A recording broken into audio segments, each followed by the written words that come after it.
Hi, everybody. It's Sally Wagner. Welcome to High Frequency Mindset Podcast.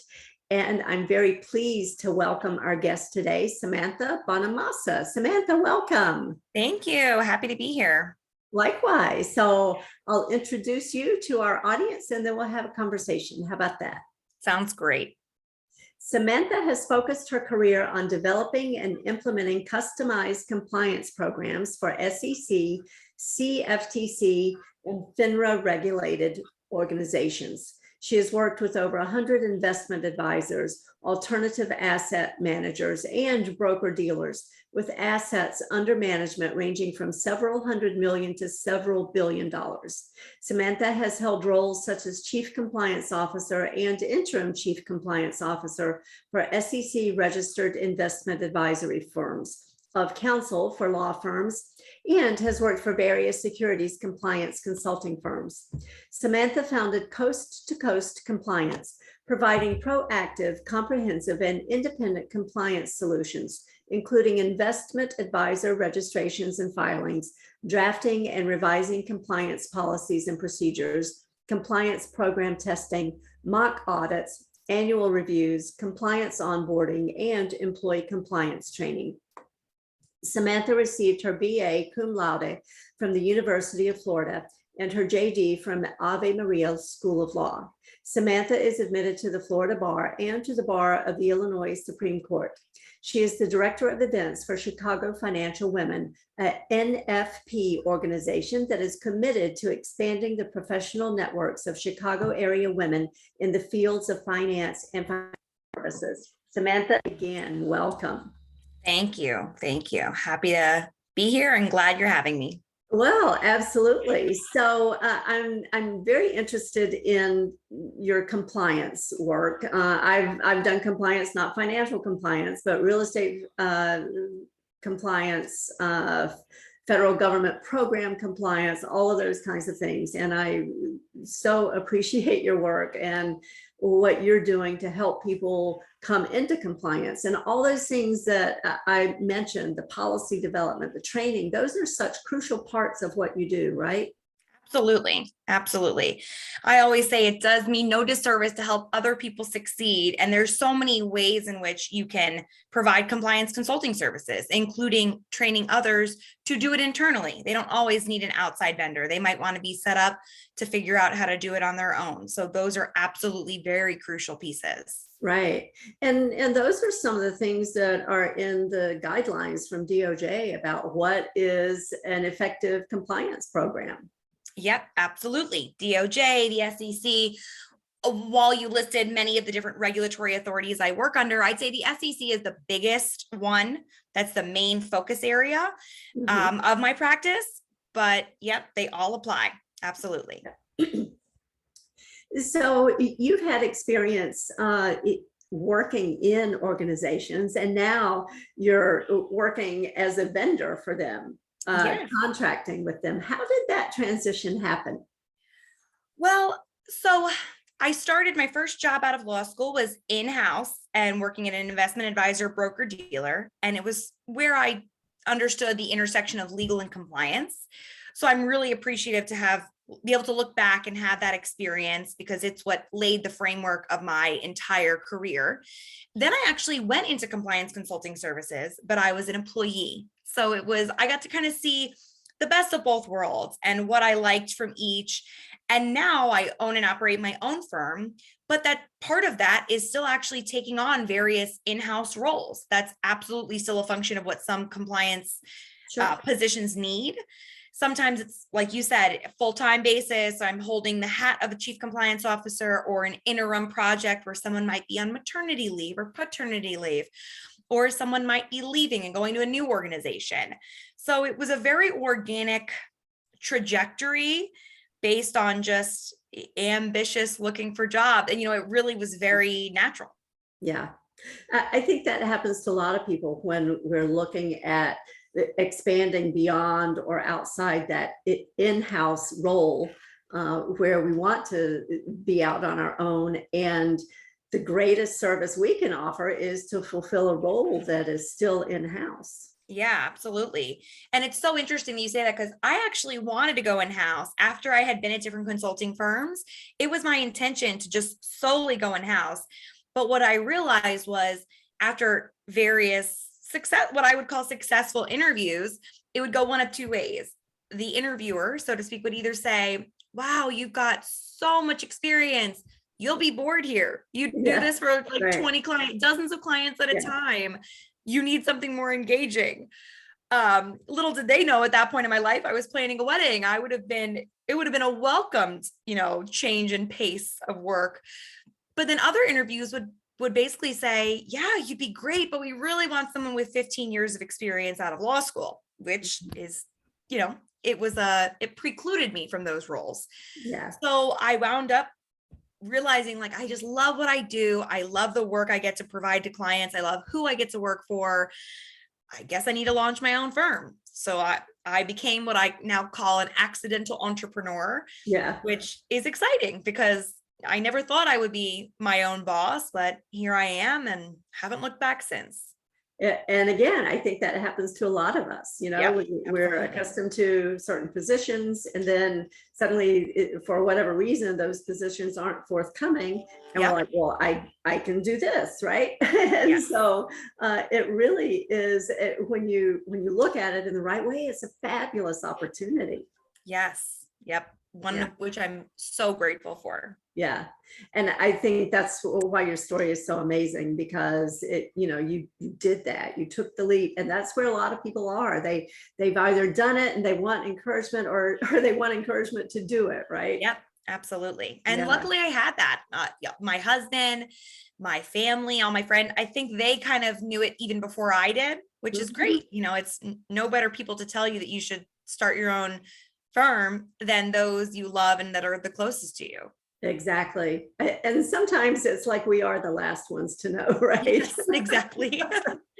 That's actually a perfect characterization of it. Yes. Yeah. So as you're doing this, because I think these are such important principles that apply to anyone who Yes. is in their own business, right? So as you're building your business and have built it, how did you seek out clients, and how did you Yeah. present your value proposition? Great question. So how I sought out clients, I didn't actually seek out clients. It's a little hard to like take my dog on a walk and just bump into someone that owns a $2 billion private equity firm. It's just a little bit more of an uphill battle than Yeah, other industries. yeah, So I led with wanting to make organic and meaningful connections. And yeah, this was pre-pandemic. So I happened to really immerse myself in one-on-one and group networking. So I would never say no to I'm talking any networking event for any of the buzzwords of what I do. SEC, investment advisors, private equity. I mean, you name the buzzword, I was showing up to the networking event. yeah, And I quickly amassed over 1,000 contacts. And I made it my personal goal to meaningfully reach out to them. So with a personalized email, I would remember where their kids went to school or something that they said and follow up with an email really quickly after meeting them, add them on LinkedIn. And it's amazing how down the road they would remember me. We had just such a great, meaningful connection that wasn't as much me seeking out a client or referrals from them, that it wound up just being a word of mouth scenario where that's how I've sourced all of my clients, is kind of by not sourcing them.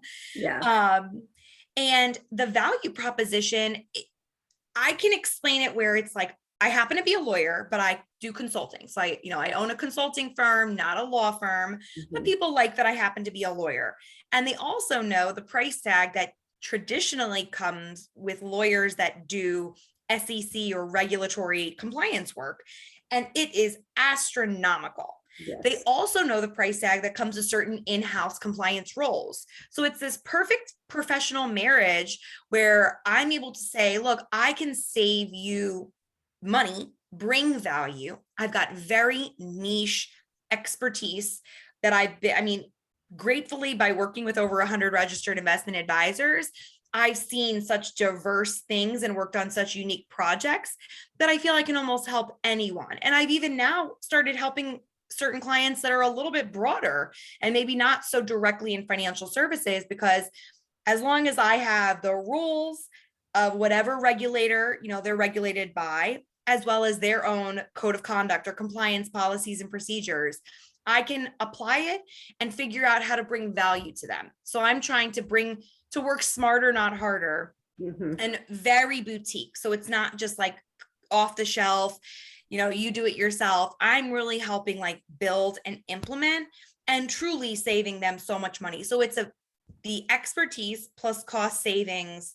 And frankly, I always just interject some of my personality and enthusiasm. People are always so amazed that I'm so excited about compliance, but I just am. I always say like, I'm so enthused about it. And thank goodness I am, because I launched my own firm in it. So I ought to be. Exactly. You've hit on such important points there. So you started out talking about networking and building relationships. And I think that is the key to being successful, when you're kind of the hunter gatherer kind of thing, and you're only out for, give me a client, may not work so well. But when you're actually building those relationships, that's where you hit the gold mine, right? Yes. Yeah. And then you talked about niche skills. I think that's another important thing.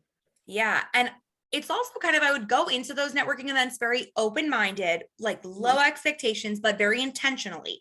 And I would sort of prep myself, like I could meet, before I launched my own firm, when I went to networking events, I would say, I could meet my next boss here. And then it turned into, I could meet my next client. I could meet a partner. I could just meet someone I really connect with. So I did implant it in the back of my head, but it was really about those meaningful connections. And I'm amazed at years later, someone that I met at a random event will say, you're still doing compliance. I have someone I want you to talk to, or I've got a referral for you. So yeah, that's great. And the idea about stacking skills too, because you're a lawyer, and yet you made the comment, you don't have a law firm, you have a consulting firm, and I'm in a very similar position, lawyer, but not a traditional practice. I have a consulting firm for other reasons, right? And when you stack those kinds of skills that are complementary, you bring such added value to clients. Oh, absolutely. And they know it too. Sometimes I'll even have a client that absolutely requires that it's the compliance person is also a lawyer, when in fact there are dozens and hundreds, probably thousands maybe, of compliance consultants of some kind, whether in-house or externally, that don't necessarily need to be a lawyer, but clients sure like it. So I'm glad I invested in law school. Yeah, exactly. Another thing they hit on that I thought was really important, and now I'm not going to remember it. You were talking about the skills and the open mind. And when you went to networking, you went there with an open mind. I've had the experience sometimes of reaching out to people to network, and their immediate response was, no, thanks, I don't need X, whatever. I'm like, well, you don't, you have no idea who you're talking to on the other side of that networking request, right? Yep, absolutely. I work with over 2,500 real estate agents, and I was wanting to talk with this particular person about real estate things that I thought would bring value to her, and she was like, no, not interested. So I think the open mind thing is such an important part of it. And it sounds so silly, but I would want in the in-person networking things that would just force me to meet more people. So I always came stacked with business cards, and it wasn't just like a handing out business cards exercise by any means, but I would come prepared for sure. And I would also do little things like be sure to stand where the appetizers are coming out of. Everyone loves past apps. So I'd be right there. Or I'm not a big drinker, but I would stand by the bar. A lot of people frequent that. So I made it a point to be very like you said, open-minded, and be very conscious of the people around, and really tried to work the room is the best way to say it. I have no fear to gracefully insert myself in other little circles or conversations that are occurring, because I think it's important. I try to tell, if they're in having a personal but generally speaking, they're professional conversations. So you can, as long as you're doing it nicely and with some grace, interject yourself. Hey, do you mind if I join your circle? My name's Samantha Bonamassa. It's so nice to meet you. And just pick up wherever they are and sort of feel it out in that regard. Yeah. So that made it a lot easier. I was not afraid. And my law school friends always joke to this day that they had no choice whether to be friends with me or not. I just sort of was like, hi, my name's Samantha. So nice to meet you. Can't wait to start this journey together. Yeah. Yeah. Again, very excellent, very valuable concrete steps on how to network, right? Yeah. You got to be fearless. You can't let all those things hold you back. Otherwise, you're just going to be, in the corner alone. Yeah. I love the idea about next to the appetizers, next to the bar. Yes. I've heard people say, they kind of position themselves close to the door and they designate themselves as a greeter. I love that. So, I mean, they're all kinds of, but they're fabulous ideas, right? Yes, because absolutely. They push us to connect with other people, and that's why we're there. Right. Yeah, I just love the concrete steps because, sometimes we get caught up in the theory of things, and concrete steps are where it's at. Absolutely. And for networking, it's just what you've got to do. And I can attest to it because I am not exaggerating when I say I met over 8,000 people in a 9-month period, but no better way to do that than when you first launch your own firm and you've got less work than by all means, I couldn't do that right now. I've got too much work and too many clients, which again, I'm so grateful for, but it really did take that legwork in the beginning. So absolutely. Yeah. And it makes perfect sense. And that's something that translates into any business, right? Yes. Whether you're trying to find compliance clients, whether you're trying to find real estate clients, whoever you're looking for, when you dedicate that time to building those relationships, you're going to get the business. Yeah. And then once you get the business, something I've learned I think is so important, and I try to keep up with all the time, is just making it a point to realize that people are so different and they have different needs and wants, and even in the professional sense. So I try to figure them out really quick and speak to them and write to them in their profession, what I call their professional language of love, because they might want the really succinct bullet point version, layman's terms, like so easy a 5th grader could understand it. They might want a long memo, like law review type article, very detailed. So I'm never going to shy away from giving the hard facts and the non-negotiables, right? Because in my industry, I'm the bearer of bad news sometimes. So like, here's what the SEC came out with, like, we've got to do it, but here's how I can make it practically doable for you and your firm. So without overburdening them, and then just making sure I chunk it down to small bullet points or expand upon it depending on what they want and need. Yeah, I think people appreciate and want that. They don't want somebody who's going to sugarcoat it and not be forthcoming with the information, whether it's good or bad, right? Right. And if you come with the information and that knowledge base, but like I said, with some positivity and enthusiasm and the willingness, like, I'll roll up my sleeves and assist you to get to where you need to be. And we'll do this in a practical way. They really appreciate it. Yeah, absolutely. Because you're coming to them with solutions. You're not just going, well, that's it. Exactly. That's a great way to put it. You're right. You're not just pointing out the problems or what they need to do. Your solution, you're providing a solution. Absolutely. Yeah, exactly. So you and I met because of a book project that we worked on. Yeah. Correct. So would you care to share a little bit about what your chapter is about? Yes. So my chapter actually is about much of what we've been talking about today. It's titled Accidental Entrepreneur. Because unlike so many other people that I know, and even as part of that book that were like serial entrepreneurs that have been an entrepreneur for forever and they always wanted to be, mine was just by happenstance. I explain it that me becoming an entrepreneur was the result of me accidentally having too much experience compared to my years out of law school.